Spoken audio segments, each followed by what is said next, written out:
Hello నమస్తే welcome to Sega. ఇలాంటి వీడియోలు కేవలం competitive exams like police constables కానీ, సబ్ ఇన్స్పెక్టర్ కానీ, టెట్ కానీ మరియు డిఎస్సి కోసం ప్రిపేర్ అయ్యేటువంటి వారి కోసం, ఎస్పెషల్గా వారి కోసమే ఇది తయారు చేయడం జరిగింది. మెయిన్గా ఏమంటే కాంపిటేటివ్ ఎగ్జామ్స్లో అడిగేటువంటి క్వశ్చన్స్ బాగా కన్ఫ్యూజ్ చేస్తాయి, టైంను కన్జ్యూమ్ చేస్తాయి. కాబట్టి క్వశ్చన్స్ యొక్క డిఫికల్టీ లెవెల్స్ కూడా మేము బాగా పరిగణలోకి తీసుకొని ఆ క్వశ్చన్స్లో ఉండేటువంటి ఆన్సర్ని కనిపెట్టడానికి golden tricks, short cuts, tips ద్వారా కేవలం క్వశ్చన్ని మీరు ఎగ్జామ్లో చూసినప్పుడు 6 సెకండ్లోనే, కేవలం 6 సెకండ్స్లోనే ఇచ్చినటువంటి ఆప్షన్స్లో కరెక్ట్ ఆన్సర్ని గుర్తించడానికి ఇట్లాంటి వీడియోని ప్రిపేర్ చేయడం జరిగింది. ఇప్పుడు ఇస్తున్నటువంటి ఈ వీడియో కేవలం పార్ట్ 1 మాత్రమే. ఇంకా ఇలాంటి వీడియోస్ పార్ట్స్ 2, పార్ట్ 3 ఈ విధంగా నియర్ ఫ్యూచర్లో మీకు అందిస్తాము. మరియు ఒక్క బిట్ కూడా మీరు ఎగ్జామ్స్లో అంటే కాంపిటేటివ్ ఎగ్జామ్స్లో మిస్ కాకూడదనేదే మా యొక్క ప్రయత్నం. ఓకే, టుడేస్ క్లాస్ టుడే మనం నేర్చుకోబోయేటువంటి క్లాస్ ఏంటంటే జనరల్గా ఎక్కువగా అడిగేటువంటి ఆర్టికల్స్. మనం ఆర్టికల్స్ ఇంగ్లీష్ గ్రామర్లో ఏ విధంగా నేర్చుకుంటామంటే ముఖ్యంగా కొన్ని ప్రత్యేకమైనటువంటి కొన్ని స్టాండర్డ్స్ రూల్స్ ప్రకారం కొన్ని నేర్చుకుంటాం. కానీ ఎగ్జామ్లో ఎలా ఇస్తాడంటే కొన్ని ప్రత్యేకమైనటువంటి నియమాలను ఫ్రేమ్ చేస్తాడు. అంటే కన్ఫ్యూజ్ చేయడానికి ఎక్కువ ట్రై చేస్తాడు. ఫర్ ఎగ్జాంపుల్ ఏ విధంగా అంటే మనం ముఖ్యంగా ఇది కేవలం కాంపిటేటివ్ ఎగ్జామ్స్ కోసం మాత్రమే ప్రిపేర్ చేసింది ఈ వీడియో. చూద్దాము, కొన్ని స్క్రీన్ మీద ఉన్నటువంటి ఎగ్జాంపుల్స్ చూద్దాం. ఫస్ట్ ఎగ్జాంపుల్, ఈ వాజ్ అపాయింటెడ్ డాష్ ప్రిన్సిపల్ అని ఉంది. అంటే ఇక్కడ ప్రిన్సిపల్ అంటే ఒక పోస్ట్, ఒక పొజిషన్, ఒక టైటిల్. మనం ఇంగ్లీష్ గ్రామర్లో ఏం తెలుసుకున్నామంటే ఒక ప్రిన్సిపాల్ కానీ, ప్రెసిడెంట్ కానీ, చైర్మన్ కానీ ఈ విధంగా వచ్చినటువంటి పోస్టుల ముందర, పొజిషన్స్ ముందర, టైటిల్ ముందర డెఫినెట్ ఆర్టికల్ THE వాడాలనేటువంటి రూలు ఉంది అని మనం తెలుసుకున్నాం. కానీ ఇక్కడనే మనల్ని కన్ఫ్యూజ్ చేస్తారు ఎగ్జామ్లో. ఓకే, నేను ఎక్స్ప్లెయిన్ చేస్తాను. రెండో ఎగ్జాంపుల్ కూడా చూద్దాం ఒకసారి. She was elected dash president అని ఉంది. ఇక్కడ కూడా ప్రెసిడెంట్ అని ఉంది. సో ప్రెసిడెంట్ అంటే ఒక పొజిషన్. సో దాని ముందర మనకి ఇమ్మీడియట్గా ఏమనిపిస్తుంది అంటే ప్రెసిడెంట్ అంటే ఒక పొజిషన్ కాబట్టి, ఒక టైటిల్ కాబట్టి ఖచ్చితంగా మనం ఇమ్మీడియట్గా ఏం చేస్తామంటే THE లేదా ది అనేటువంటి ఆర్టికల్ని, డెఫినెట్ ఆర్టికల్ని పెట్టేయాలని మనసు చెప్తుంది. కానీ ఇక్కడ కూడా ఒక మనకు క్లూ ఉంది, అది రాంగ్ అనేది. నో ఆర్టికల్ వాడాలి ఇటువంటి చోట. నెక్స్ట్ ఒక థర్డ్ది కూడా ఎగ్జాంపుల్ గమనిద్దాం. నేను అన్నీ ఎక్స్ప్లెయిన్ చేస్తాను క్లియర్గా. ఇప్పుడు థర్డ్ది, they made him dash captain of the team అని ఉంది. ఇక్కడ కూడా క్యాప్టెన్ అంటే ఇది ఒక పొజిషన్. సో వెంటనే ఏమనిపిస్తుంది మనకేమనిపిస్తుంది అంటే డెఫినెట్ ఆర్టికల్ THE కానీ, కానీ, ది కానీ పెట్టాలని అనిపిస్తుంది. కానీ ఇక్కడ కూడా డెఫినెట్ ఆర్టికల్ రాదు, నో ఆర్టికల్ అనేది రైట్ ఆన్సర్. ఎందుకంటే ఇప్పుడు నేను ఎక్స్ప్లెయిన్ చేస్తాను. ఇలాంటి క్వశ్చన్స్ మనకు ప్రిన్సిపల్ అని కానీ, ప్రెసిడెంట్ అని కానీ, క్యాప్టెన్ అని కానీ, చైర్మన్ అని కానీ, ప్రైమ్ మినిస్టర్ అని కానీ, ఇట్లా ఏవైనా మనకు అర్హతలు అంటే పొజిషన్స్ అంటే ఒక టైటిల్స్ కానీ ఉన్నప్పుడు మనం కొంచెం జాగ్రత్తగా ఆ క్వశ్చన్ని గమనించాలి. గమనిస్తే అక్కడ కొన్ని వర్బ్స్, ఎలాంటి వర్బ్స్ అంటే ఇక్కడ కింద ఇచ్చాను, బాగా గమనించండి. రెడ్ ఇంకులో మీకు ఇచ్చాను, రెడ్ కలర్లో ఇచ్చాను.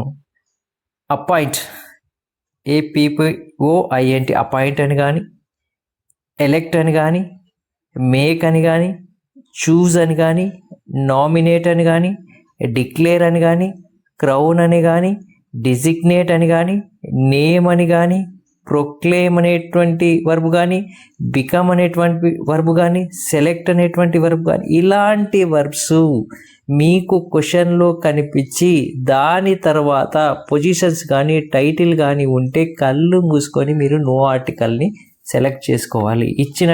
కింద ఇచ్చినటువంటి ఆప్షన్స్లో మీరు ఏ కానీ అదే ఆ కానీ యాన్ కానీ దా కానీ తీసుకోరాదు. నో ఆర్టికల్ అనేటువంటి ఆప్షన్ని తీసుకోవాలి. ఎప్పుడైనా ఇంగ్లీష్ గ్రామర్లో ఆర్టికల్స్లో ఈ విధంగా అంటే ఒక పొజిషన్ ముందర టైటిల్ ముందర ఇలాంటి వర్బ్స్ మెయిన్ పాయింట్ ఎలెక్ట్, మేకు, చూజు, నామినేటు, డిక్లేర్, క్రౌను, డిజిగ్నేటు, నేము, ప్రొక్లేము, బికమ్, సెలెక్ట్ ఇలాంటి వర్బ్స్ ఏమైనా ఉన్నాయో ఒక్కసారి ఒక 2 seconds గమనించండి. బస్ మీకు తెలిసిపోతుంది. అక్కడ ఇలాంటి వర్బులు ఉన్నాయంటే మీరు ఎటువంటి ఆర్టికల్ వాడరాదు. దిస్ ఈజ్ ద రూల్ అనమాట. అంటే appoint, elect, make, choose, nominate, declare, crowd, designate, name, proclaim, become, select etcetera వంటి వర్బ్స్ తర్వాత వచ్చేటువంటి పదవుల ముందు ఎటువంటి ఆర్టికల్ రాదు అనేటువంటిది మీరు మైండ్లో ఫిక్స్ చేసుకునండి.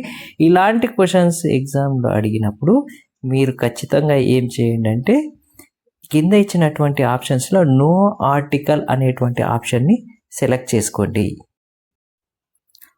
ఓకే, ఇప్పుడు ఇక్కడ స్క్రీన్ మీద ఉన్నటువంటి నోట్ని గమనిద్దాం. నోట్ అనేటువంటిది గమనిద్దాం. ద ప్రిన్సిపల్ కానీ, ద ప్రైమ్ మినిస్టర్ అని కానీ, ద చైర్మన్ అని కానీ మళ్ళీ ఎప్పుడు వాడాలి సార్? మనకి ఇంగ్లీష్ గ్రామర్లో ఆర్టికల్లో పదవుల ముందర టీహెచ్ఈ వాడాలని ఉంది కదా అంటే నేను ఇంతకుముందు చెప్పినటువంటి వర్బ్స్ లేని పక్షంలో వాడాలి. ఫర్ ఎగ్జాంపుల్ కింద ఒక ఎగ్జాంపుల్ ఇచ్చాను. The principal is on leave today. అంత క్లియర్గా ఉంది ద ప్రిన్సిపల్. ఇక్కడ అట్లాంటి వర్బ్స్ ఏవి కూడా లేవు. ఇలాంటి క్వశ్చన్స్ అడిగినప్పుడు మాత్రమే మనము డెఫినెట్ ఆర్టికల్ టీహెచ్ఏని రాయాలి, సెలెక్ట్ చేసుకోవాలి. కానీ ఇట్లాంటి సింపుల్ క్వశ్చన్స్ ఎగ్జామ్స్లో అడిగే పరిస్థితి ఇప్పుడు లేదు. కాబట్టి ఖచ్చితంగా ఇలాంటి క్వశ్చన్స్ అడిగాడంటే అంటే పదవులకు సంబంధించినవి ప్రెసిడెంట్ కానీ, లీడర్ కానీ, లేకపోతే ఎమ్మెల్యే కానీ, చైర్మన్ కానీ, ప్రెసిడెంట్ అని కానీ, ప్రైమ్ మినిస్టర్ అని కానీ ఇలాంటివి అడిగాడు అనుకోండి, ఖచ్చితంగా అక్కడ ఏదో ఒక మెలిక ఉంటుంది. అంటే అట్లాంటప్పుడు కొద్దిగా జాగ్రత్తగా గమనించి ఇక్కడ నేను చెప్పినటువంటి వర్బ్స్ ఏమైనా ఉన్నాయేమో గమనించాలి. ఉంటే మాత్రం మీరు ఖచ్చితంగా కింద ఇచ్చినటువంటి ఆప్షన్లో నో ఆర్టికల్ని సెలెక్ట్ చేసుకోవాలి. ఇప్పుడు ఒక ఎగ్జాంపుల్ని మనం గమనిద్దాం. ఇది ఎగ్జామ్లో ఇవ్వబడినటువంటి ఎగ్జాంపుల్. ఇక్కడ ఇచ్చారు చూడండి మధ్యలో.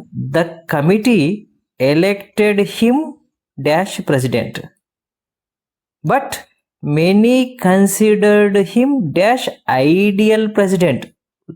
కొత్త ప్రెసిడెంట్ కాదు, ఐడియల్ ప్రెసిడెంట్. ఇది ఒకసారి గమనిద్దాం. కింద ఆప్షన్స్ ఏమి ఇచ్చారంటే ఏనేమో నో ఆర్టికల్ యాన్, బి ఏమో టిహెచ్ఈ ద యాన్, సి ఏమో ఆ ద, డి ఏమో యాన్ నో ఆర్టికల్. ఇప్పుడు ఒకసారి ఈ క్వశ్చన్ బాగా the committee elected him president అంటే ఇది మనం ఇంతకుముందే తెలుసుకున్నాం. ఎలెక్ట్ అని కానీ ఇట్లాంటి వర్బ్స్ వచ్చిన తర్వాత ప్రెసిడెంట్ అని ఉంటే నో ఆర్టికల్ అనేది వాడాలని తెలుసుకున్నాం. ఓకే, ఫస్ట్ డాష్లో నో ఆర్టికల్. మన రెండో డాష్ని గమనిస్తే మెనీ కన్సిడర్డ్ హిమ్ ప్రెసిడెంట్ అనలేడు, ఇక్కడ ఐడియల్ ప్రెసిడెంట్ అన్నాడు. ఒకవేళ మెనీ కన్సిడర్డ్ హిమ్ ప్రెసిడెంట్ అని ఉంటే ఇక్కడ కూడా ఖచ్చితంగా మనం నో ఆర్టికల్ పెట్టేవాళ్ళం. కానీ ఇక్కడ మళ్ళీ ఒక మెలిక పెట్టాడు. ఏమంటే ప్రెసిడెంట్కి ఐడియల్ అనేటువంటి ఒక అడ్జెక్టివ్ని ఇచ్చినాడు.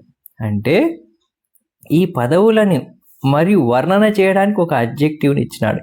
ఎప్పుడైతే ఇలాగ ఒక ప్రెసిడెంట్ కానీ ఒక పదవికి కానీ అడ్జెక్టివ్ ఇస్తే ఖచ్చితంగా మనం ఏం చేయాలంటే ఒక ఆర్టికల్ వాడాలి. ఇక్కడ ఐడియల్ అనేటువంటిది ఎట్లా ఉంది, మనకు ఓవెల్ సౌండ్తో మొదలైంది కాబట్టి యాన్ ప్రెసిడెంట్ అని తీసుకోవాలి. మళ్ళీ గమనించండి, ఇక్కడ పైన ఉన్నట్లుగానే ఉంది ఎలెక్టెడ్ హిమ్, ఇక్కడ కన్సిడర్డ్ హిమ్ డాష్ ప్రెసిడెంట్ అని పైన ఉంది. కానీ ఇక్కడ కింద ఏముంది కన్సిడర్డ్ హిమ్ డాష్ కేవలం ప్రెసిడెంట్ లేదు, ఐడియల్ ప్రెసిడెంట్ అని ఉంది. ఐడియల్ అనేటువంటిది ఒక అడ్జెక్టివ్. ఈ విధంగా ఒక పదవి ముందు అడ్జెక్టివ్ వస్తే మాత్రం మళ్ళీ ఖచ్చితంగా ఆర్టికల్ వాడాలి.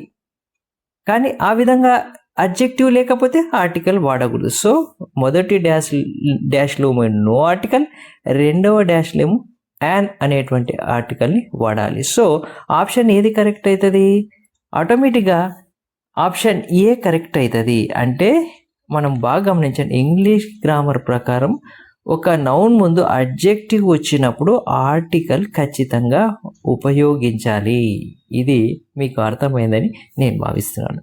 ఓకే, నెక్స్ట్ ఇప్పుడు రూల్ నెంబర్ 2 తెలుసుకుందాం. అంటే ఇట్లాంటి క్వశ్చన్స్ మెయిన్గా మీకు ట్రిక్కీగా ఉండేటువంటివి, ఎక్కువ కన్ఫ్యూజ్ చేసి మిమ్మల్ని టైం వేస్ట్ చేసి మీరు ఆన్సర్ చేయలేనటువంటి స్థితిలోకి తీసుకొచ్చేటువంటి క్వశ్చన్స్ని ఇక్కడ నేను మీ ముందరికి తీసుకొస్తున్నాను. రూల్ 2, ఒక నిర్దిష్టమైన పదవి, అదే ఇప్పుడు చెప్పినట్లుగానే ఒక డిజిగ్నేషన్, ఒక పదవి ముందు సాధారణంగా ద లేదా ది వస్తుంది అని అంటాం ఇంగ్లీష్ ఆర్టికల్స్లో. అది కామన్, ఇంతకుముందు చెప్పాను. కానీ the prime minister, the president, the principal, ఈ విధంగా అటువంటి పదవుల ముందు మామూలుగా అయితే మనమేమి డెఫినెట్ ఆర్టికల్ని వాడతాము. కానీ ఇది రెండవ రూల్ చూడండి, పైన రూల్ కాదు. కానీ ఈ పదవుల తర్వాత ఒకవేళ వారి పేరుగాన ఉంటే, అంటే ఇప్పుడు ద ప్రైమ్ మినిస్టర్ అనేటువంటి ఒక పదవి, ద ప్రెసిడెంట్ అనేటువంటిది ఒక పదవి, ఆ పదవి తర్వాత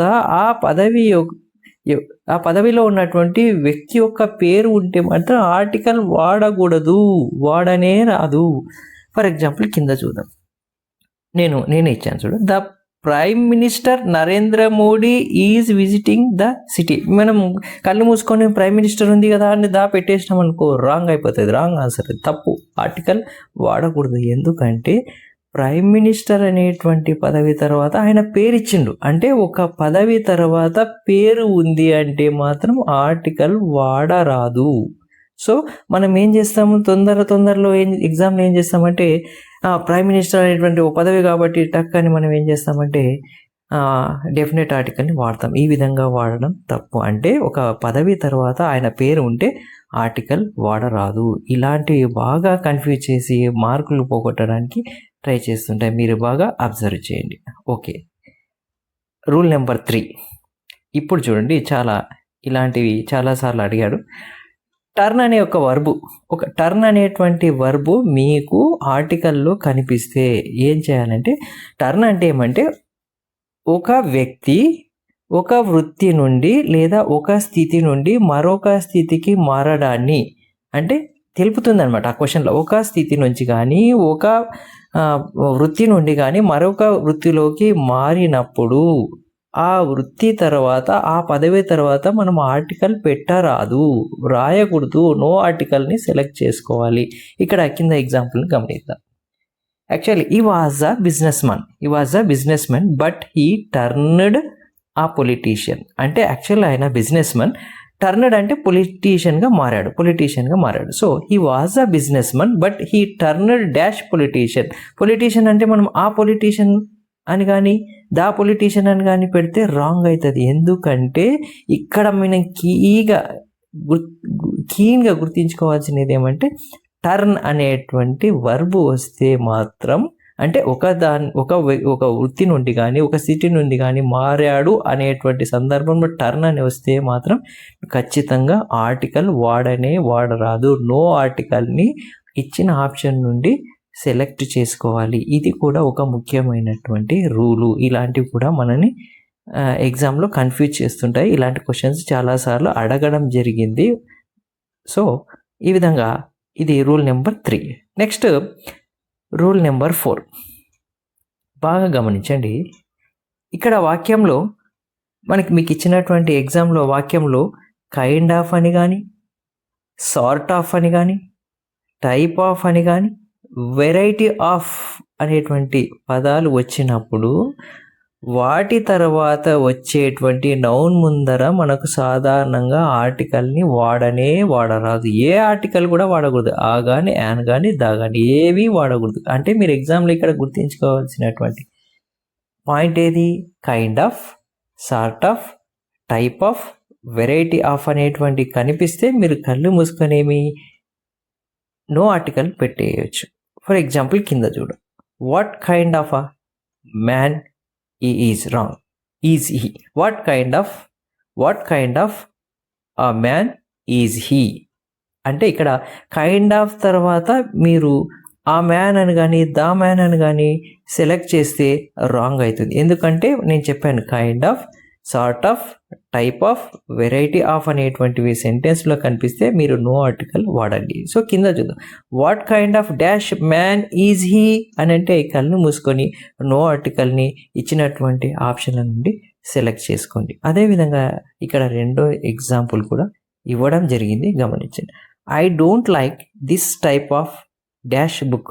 మనం ఆ బుక్ కానీ దా బుక్ కానీ సెలెక్ట్ చేసామనుకోండి 100% రాంగ్ అవుతుంది. ఎందుకంటే ఇక్కడ టైప్ ఆఫ్ అనేటువంటి ఒక మనకు కీ దొరికింది, ఒక మంచి క్లూ దొరికింది. సో టైప్ ఆఫ్ అని వచ్చినప్పుడు మనము ఆర్టికల్ వాడరాదు అనేది తెలుసు కాబట్టి మనం ఆర్టికల్ వాడకూడదు. నో ఆర్టికల్ని మనం ఆప్షన్ నుండి సెలెక్ట్ చేసుకోవాలి. సో కింద ఇచ్చాను చూడండి, I don't like this type of dash book. So no article. Okay ఇప్పుడు నేను చెప్పినటువంటి ఈ ఎక్స్ప్లెనేషన్ మీకు బాగా అర్థమైందని నేను అనుకుంటున్నాను. ఓకే, ఇప్పటి వరకు నేను ఇచ్చినటువంటి ఎక్స్ప్లెనేషన్ మీకు బాగా నచ్చినట్లయితే లైక్ చేయండి, షేర్ చేయండి, మరియు సబ్స్క్రైబ్ కూడా చేసుకోండి. మరిన్ని ఇలాంటి రూల్స్తో, ఆర్టికల్స్లో ఉన్నటువంటి చాలా రూల్స్ ఉన్నాయి. వీటితో మళ్ళీ నెక్స్ట్ క్లాస్లో, నెక్స్ట్ వీడియోలో మిమ్మల్ని కలుసుకుంటాను. Until then bye. Thank you.